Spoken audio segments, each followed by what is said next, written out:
Virtual reality is becoming more and more popular, and this video looks at how you could use it in the classroom.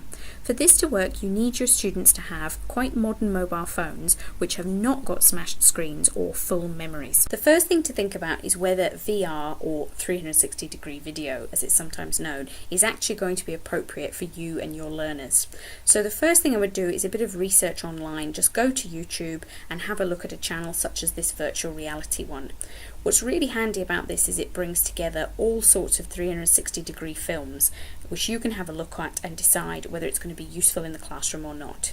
You've got a whole range of materials. There are things like music videos, there are fiction, films, there's also documentaries, sometimes looking at travel, looking at science, looking at sort of animals, natural history.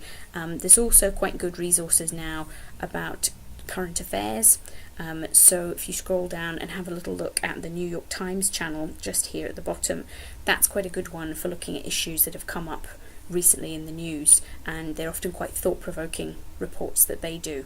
So as this whole medium expands out and filming in 360 degrees becomes easier, then we'll find that there'll be more and more things online that we can use that will just bring the outside world into the classroom.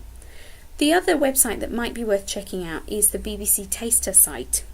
So the advantage with this site is that it ties in with the BBC's main content. So often they'll make 360-degree films linked into a TV series. So this here is linked into Planet Earth, which is airing right now, and they've made a 360-degree experience of what it would be like to be a lion in Africa.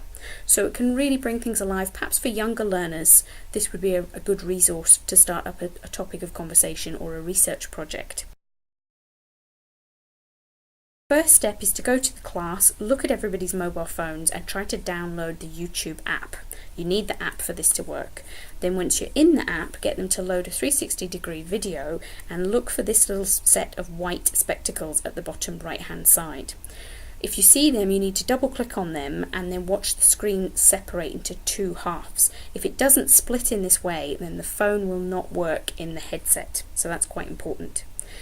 Once you've done that, you've gone back to prepping outside of the class, you need to think, how are the students going to access the videos?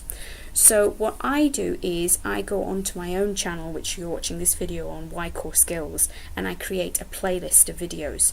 And the reasons I do this are twofold. One, I don't really want students seeing material that's unsuitable on the web, and there is pornography, there is violent material that's created in 360 degrees, so we need to consider that.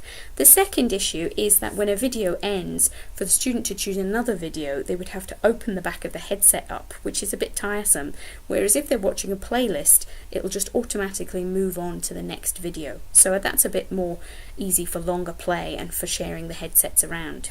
So you can see here on the screen I've got some travel and tourism groups that I was teaching, so I put together a playlist of films that have been taken around the world looking at, in this case, the Middle East and Asia.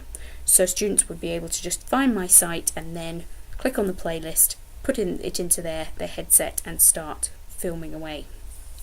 If you decide to go for having a channel, then you want to click on the details for your page and then playlists, and then just to make a new playlist you click the add button here and give it a title.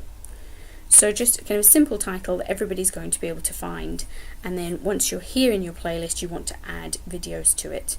So you just click on that, and there's a couple of ways to add videos. The first one is to actually search YouTube. So you can put in New York Times here, they've got some 360-degree videos you want to use, then you just click on it.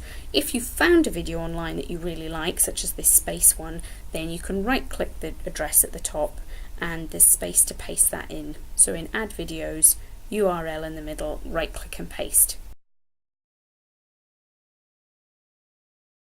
So two different methods. It doesn't take very long to build up a playlist or even to establish a channel, and if you and your department, your school, your pupils are really going to go in for this in a big way, it might be a worthwhile investment.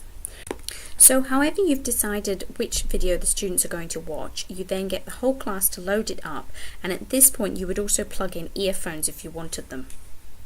You click the phone into the back of the headset here, making sure that the phone is facing forwards out of the part that they're going to see through the lenses, and then lift that up over the student's head and make sure it's all kind of sort of comfy for them. You can alter things, so the circles here in the picture are showing you where you can alter the zoom, and then the arrows are showing you how you can alter the fit. One last thing to say is that VR is very immersive, so you need to make sure that students do not get up, move about, or become distressed.